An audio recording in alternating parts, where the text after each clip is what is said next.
दिल्ली में कांग्रेस सीसी की बैठक, मल्लिकार्जुन खड़गे, सोनिया, केसी वेणुगोपाल समेत पंजाब के नेता रहे मौजूद। अमेठी रायबरेली सीटों को लेकर कोई ऐलान नहीं। प्रदेश की 25 सीटों पर 62% से ज्यादा मतदान। पहले चरण में 12 सीटों पर 58.28%, दूसरे चरण में 13 सीटों पर 65% हुई वोटिंग। बैतू और घाटोल में सबसे ज्यादा, नोखा में सबसे कम पड़े वोट। दोनों चरणों के बाद सुरक्षा के घेरे में ईवीएम, अर्धसैनिक बलों और पुलिस की तैनाती, सीसीटीवी कैमरों से 24 घंटे निगरानी। 4 जून को आएंगे परिणाम। प्रदेश भाजपा नेताओं को दी गई जिम्मेदारी, दूसरे राज्यों में संभालेंगे चुनावी प्रचार की कमान। सीपी जोशी को ओडिशा, गजेंद्र सिंह शेखावत को पंजाब, सौम्या गुर्जर और श्रवण सिंह जाएंगे तेलंगाना। राजस्थान समेत 3 राज्यों में गुजरात एटीएस और एनसीबी की बड़ी कार्रवाई। ऑपरेशन प्रयोगशाला के तहत ड्रग्स बनाने के नेटवर्क का पर्दाफाश। ओसिया, जालोर और सिरोही में की छापेमारी।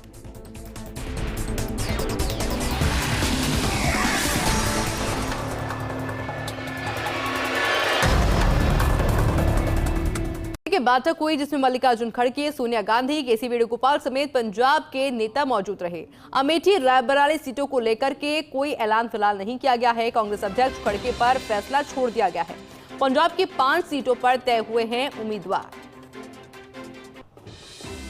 देखिए, बैठक जारी थी, लेकिन अभी तक बैठक के बाद भी कोई ऐलान फिलहाल नहीं किया गया है और जिम्मेदारी कांग्रेस अध्यक्ष यानी कि मल्लिकार्जुन खड़गे पर दी गई है। कांग्रेस सीसी की बैठक जारी थी जिसमें मल्लिकार्जुन खड़गे, सोनिया गांधी, केसी वेणुगोपाल समेत पंजाब के कई नेता मौजूद रहे। अमेठी रायबरेली सीटों को लेकर के फिलहाल कोई ऐलान नहीं किया गया है। कांग्रेस अध्यक्ष खड़गे पर फैसला छोड़ दिया गया है। पंजाब की 5 सीटों पर उम्मीदवार तय हुए हैं। अब देखना होगा कि कांग्रेस अध्यक्ष यानी कि मल्लिकार्जुन खड़गे के द्वारा क्या कुछ फैसला लिया जाता है।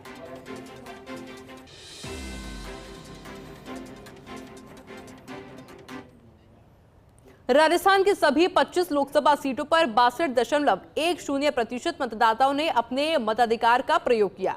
ईवीएम के माध्यम से 61.53% और पोस्टल बैलेट के माध्यम से 0.57% मतदान हुआ।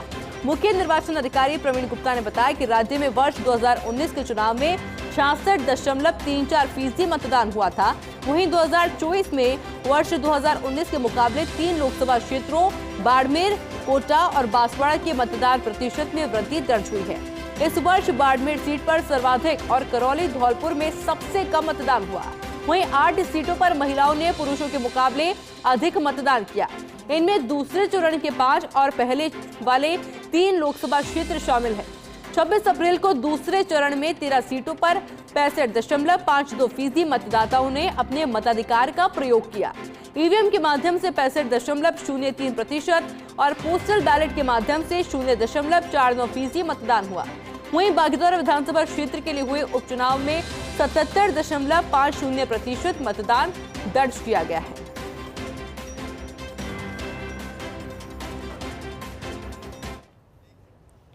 भाजपा प्रदेशाध्यक्ष और चित्तौड़गढ़ लोकसभा से प्रत्याशी सीपी जोशी मतदान के बाद फिर से अपने पुरानी दिनचर्या में ढलने लग गए हैं। सुबह से पार्टी पदाधिकारी और कार्यकर्ताओं से मिलने के बाद दोपहर बाद लोकसभा क्षेत्र के कई गांवों में पहुंचे। वहीं चित्तौड़गढ़ स्थित आवास पर फर्स्ट इंडिया से खास बातचीत में सीपी जोशी ने फिर से प्रदेश में सभी 25 सीटों पर भाजपा की जीत का दावा करते हुए कहा कि कई लोगों ने हवा का रुख बदलने की कोशिश की, लेकिन जब कार्यकर्ता और जनता चल पड़ती है तो जीत सुनिश्चित हो जाती है। सीपी जोशी कल तीसरे दौरे और चौथे दौरे में प्रचार के लिए उड़ीसा के लिए रवाना हो जाएंगे।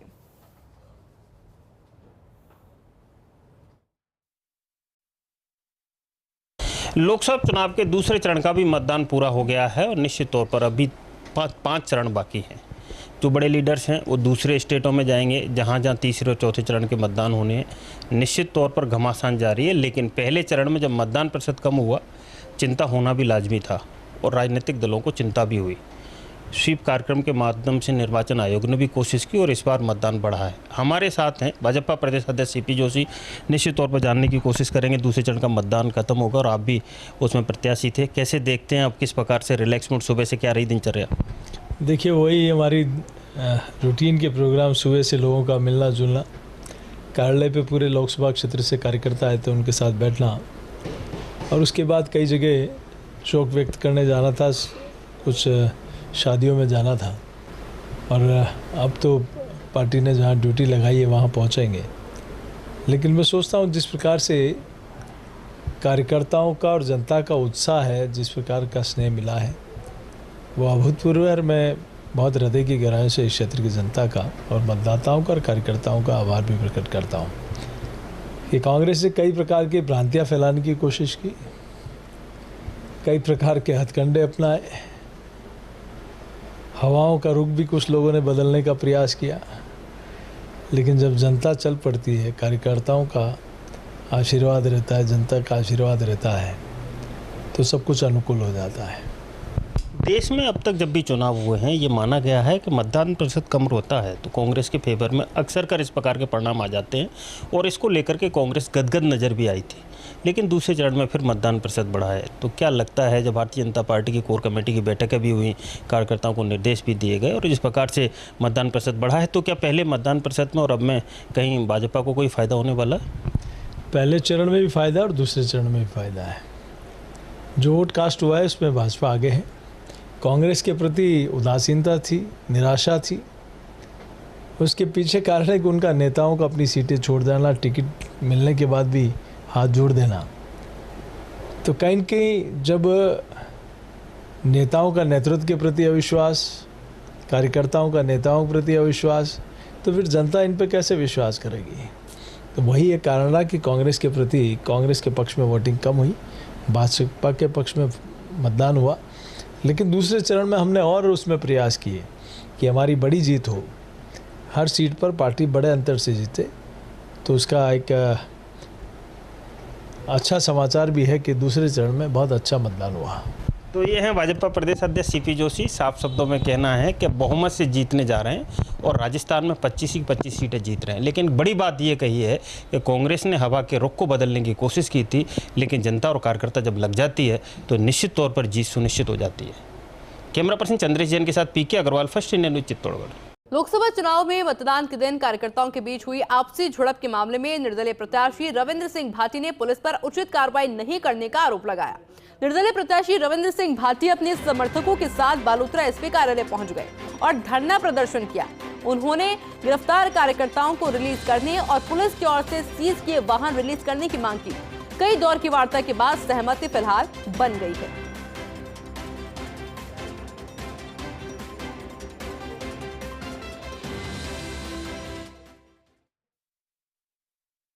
मैं आपको बताना चाहूंगा कि कल चुनाव हुआ, चुनाव प्रचार खत्म होने से लेके अभी तक प्रशासन का कहीं न कहीं दोहरा रवैया रहा। भेदभाव पूर्वक और पक्षपात के साथ में इन्होंने कार्रवाइयां की। कई सारी गाड़ियों को बिना किसी रीजन के जब्त किया गया। पोलिंग वाले दिन एजेंट्स के साथ में कई जगह हाथापाई हुई, मारपीट हुई, कई जगह अप्रिय घटनाएं हुई। प्रशासन आंख मूंद के सो रहा था। मैं आपको कहना चाहूंगा कि साहब कतई ये चीजें स्वीकार्य नहीं है। मैंने जैसे ही चुनाव शुरू होने हो थे उस समय लगभग 420 बूथों की लिस्ट दी थी कि ये सेंसिटिव है, पर उन बूथों पे किसी तरीके की कोई कार्रवाई नहीं की गई। प्रदेश में लोकसभा चुनाव संपन्न होने के बाद ईवीएम को स्ट्रांग रूम में रखा गया। जोधपुर के पॉलिटेक्निक कॉलेज में ईवीएम को सुरक्षित रखा गया है। महिला पॉलिटेक्निक कॉलेज और पुरुष पॉलिटेक्निक कॉलेज में 4-4 विधानसभा क्षेत्र की ईवीएम रखी गई है। ईवीएम रखे गए सभी स्ट्रांग रूम को सील कर दिया गया और अब 4 जून को मतगणना के दिन ही स्ट्रांग रूम को खोला जाएगा। पॉलिटेक्निक कॉलेज में रखी ईवीएम मशीनों की सुरक्षा को लेकर कलेक्टर गौरव अग्रवाल से खास बातचीत की सहयोगी शिव प्रकाश पुरोहित ने।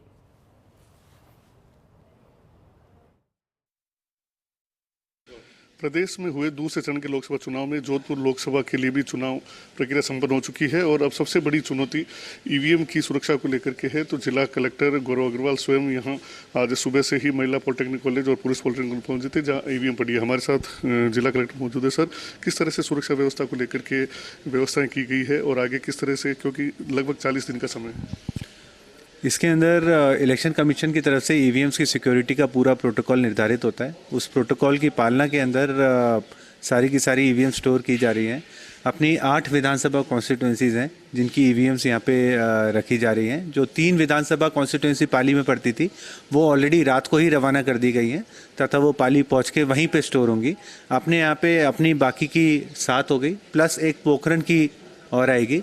तो जैसे जैसे जो है विधानसभा कॉन्स्टिट्यूंसीज की ईवीएम पूरी तैयार हो जाती हैं, रखने के लिए रूम तैयार हो जाता है, वैसे वैसे उनको जो आरओ होते हैं और इलेक्शन कमीशन से जो ऑब्जर्वर नियुक्त किए जाते हैं उनकी प्रेजेंस के अंदर स्ट्रांग रूम को सील किया जाता है। तो अभी यहाँ पे स्ट्रांग रूम के अंदर सील रहेंगी और पूरा यहाँ पे जो है पैरामिलिट्री, अपनी स्टेट की पुलिस, इन सबका जो है जाप्ता रहेगा। सारे सीसीटीवी कैमराओं से लैस हैं, पूरी बैरिकेडिंग वगैरह पूरी वो निर्धारित है। कमीशन के पूरे प्रोटोकॉल के साथ में इनको स्टोर किया जाएगा तथा जब काउंटिंग होगी, जिस दिन काउंटिंग होगी उस दिन इनको मॉर्निंग में खोला जाएगा काउंटिंग के लिए। सर, क्या जो ये सीलिंग की जा रही है, पॉलिटिकल पार्टियों के जो रिप्रेजेंटेटिव है वो भी यहाँ मौजूद है, और पोखरण की कब तक ईवीएम यहाँ आने को? ये पॉलिटिकल पार्टीज़ के भी जो कैंडिडेट्स के जो रिप्रेजेंटेटिव्स होते हैं वो भी इसमें मौजूद रहते हैं, क्योंकि कमीशन का यही मानना है कि पूरे प्रोसेस के अंदर जितनी ट्रांसपेरेंसी रखी जाए उतना बेटर है। तो उनके भी एक्चुअली जब सील लगाते हैं स्ट्रांग रूम पे तो उनके भी जो है वो चाहें तो सिग्नेचर कर सकते हैं, इस तरह की व्यवस्था होती है। और पोखरण वाली कुछ ही देर के अंदर आ जाएंगी और उसके बाद में उनको भी सील किया जाएगा। तो ये थे जिला कलेक्टर गौरव अग्रवाल, जिनका कहना है कि जिस तरह से ईवीएम की सुरक्षा को लेकर के गाइडलाइन है, उसी गाइडलाइन की पालना करते हुए यहाँ जो कमरे हैं उनको सील किया जा रहा है और मतगणना के दिन ही इन जो कमरों है वापस खोला जाएगा। फर्स्ट इंडिया न्यूज़ के लिए सहयोगी भवानी सिंह के साथ शिव प्रकाश पुरोहित। ब्रेक के बाद आप सभी का एक बार फिर से स्वागत है। सिरोही के पिंडवाड़ा से बड़ी खबर, जहां आबू पिंडवाड़ा विधायक समाराम गरसिया को हार्ट अटैक आने का पूरा मामला है। ब्लॉकेज के चलते डाला गया एक स्टैंड अब विधायक की स्थिति में सुधार बताया जा रहा है। भाजपा जिला अध्यक्ष सुरेश कोठारी, पिंडवाड़ा प्रधान नितिन बंसल सहित बड़ी संख्या में समाराम समर्थक पालनपुर अस्पताल में मौजूद है। पालनपुर के एक निजी अस्पताल में विधायक का उपचार फिलहाल जारी है।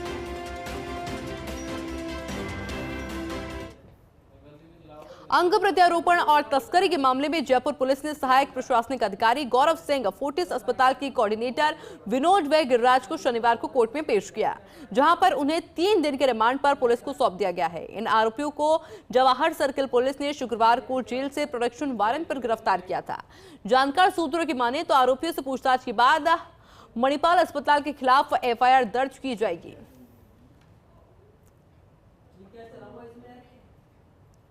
जयपुर से खबर है, जहां पर्यवेक्षिका काल में जेएन के तबादले से जुड़ा पूरा मामला है। हाईकोर्ट ने तबादला आदेश को क्रियान्विति पर रोक लगा दी है। जस्टिस गणेश राम मीणा की एकल पीठ ने आदेश दिए हैं। साथ ही अदालत ने राज्य सरकार, पीएचडी विभाग सहित अन्य से जवाब तलब भी किया है। अदालत ने अपने आदेश में कहा कि याचिकाकर्ता शिवानी की याचिका पर ये आदेश दिए गए हैं। याचिकाकर्ता की ओर से एडवोकेट विजय पाठक ने पैरवी की।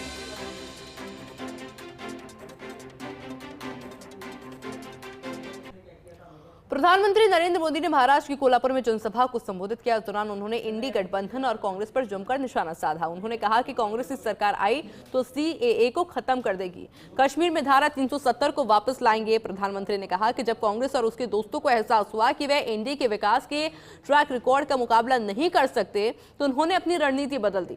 वे राष्ट्र विरोधी एजेंडे और तुष्टीकरण का इस्तेमाल कर रहे हैं। अब कांग्रेस का एजेंडा है कि वे कश्मीर में धारा 370 को फिर से बहाल करें। ये लोग कह रहे हैं कि इनकी सरकार बनी तो ये लोग सीएए रद्द कर देंगे। क्या ये देश इनको ये करने देगा? जिन लोगों के 3 अंकों में लोकसभा सीट जीतने के लाले पड़े हैं, वो सरकार के दरवाजे तक कैसे पहुंच सकते हैं?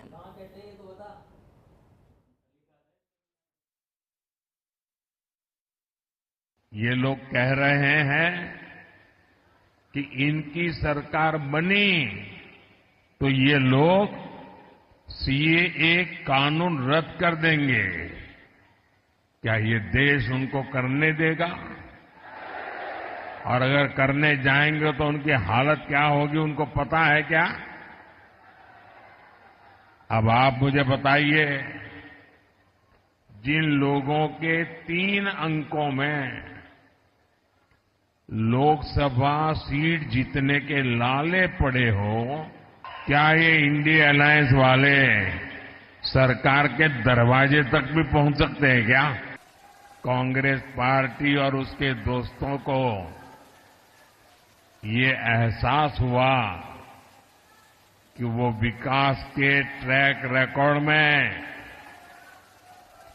एनडीए की बराबरी नहीं कर सकते। उन्होंने अपनी रणनीति बदल दी।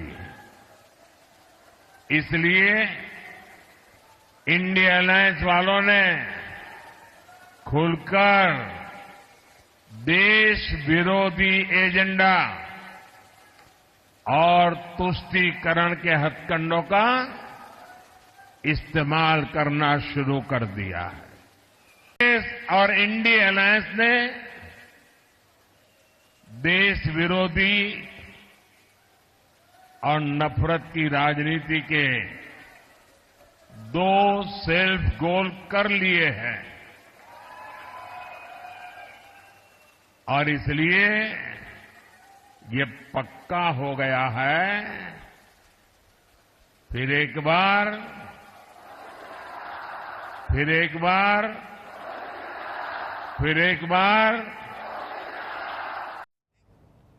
पीएम मोदी ने दक्षिण गोवा में भी जनसभा की। पीएम मोदी की जनसभा में भीड़ उमड़ी। जनसभा को संबोधित करते हुए प्रधानमंत्री ने कहा कि यह विजय सभा है। उन्होंने कहा कि 2024 का लोकसभा चुनाव काफी अहम है। इंडी गठबंधन पर पीएम मोदी ने निशाना भी साधा।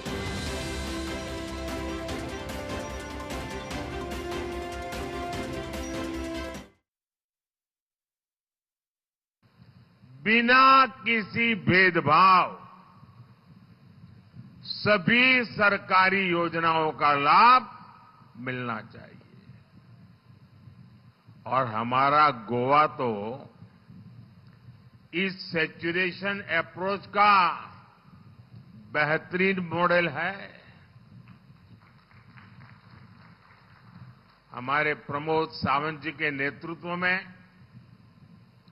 उनकी पूरी टीम ने सैचुरेशन अप्रोच को जिस प्रकार से जमीन पर उतारा है, यहां टॉयलेट कवरेज कितनी है? 100%। यहां बिजली कवरेज कितनी है? 100%। यहां एलपीजी कवरेज कितनी है? 100%। यहां नल कनेक्शन कितने हैं? 100%। और यही तो सच्चा सेक्युलरिज्म है। लोकसभा चुनाव के तीसरे चरण में केंद्रीय गृह एवं सहकारिता मंत्री अमित शाह आज से 3 दिनों तक गुजरात दौरे पर रहे। पहली जनसभा पोरबंदर लोकसभा क्षेत्र के कुमार छात्रालय में की गई। इस दौरान उन्होंने कांग्रेस पर जमकर निशाना भी साधा और इसके बाद अमित शाह ने गुजरात के वडोदरा में रोड शो किया। भाजपा प्रत्याशी डॉक्टर हिमांग जोशी के समर्थन में रोड शो निकाला। इस दौरान शाह के रोड शो में भारी भीड़ देखने को मिली। जगह जगह पुष्प वर्षा कर अमित शाह का स्वागत भी किया गया।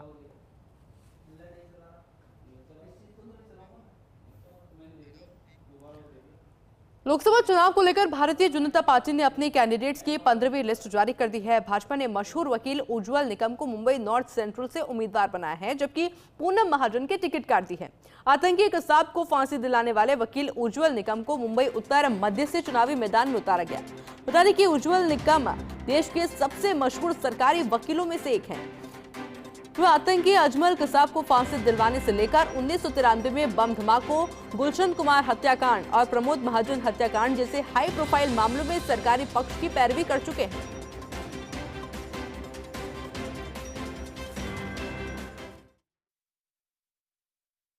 मुझे ये पता है कि राजनीति ये मेरे लिए नई है, लेकिन आपके माध्यम से सभी को बताना चाहता हूं कि मेरी कोशिश हमेशा ये रहेगी कि हमारा देश का संविधान,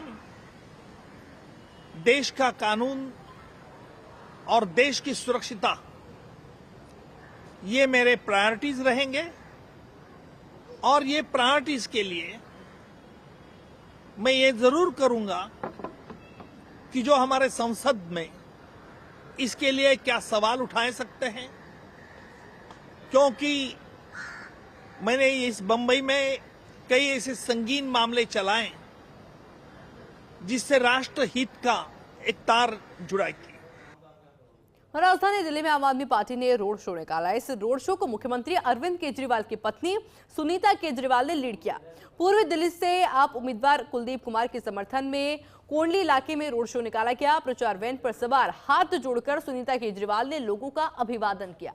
इस दौरान केजरीवाल की पत्नी ने जनता से भावुक अपील की। उन्होंने कहा कि आपके मुख्यमंत्री यानी कि मेरे पति को जबरदस्ती जेल में डाल दिया गया है, जबकि कोर्ट ने उन्हें दोषी करार नहीं दिया। रोड शो में आम आदमी पार्टी के मंत्री, विधायक, पार्षद और कार्यकर्ता शामिल हुए। बता दें कि अरविंद केजरीवाल की गिरफ्तारी के बाद दिल्ली में सुनीता केजरीवाल का पहला राजनीतिक अभियान है। और चलिए बुलेटिन में फिलहाल इतना ही। आप देखते रहिए फर्स्ट इंडिया न्यूज। नमस्कार।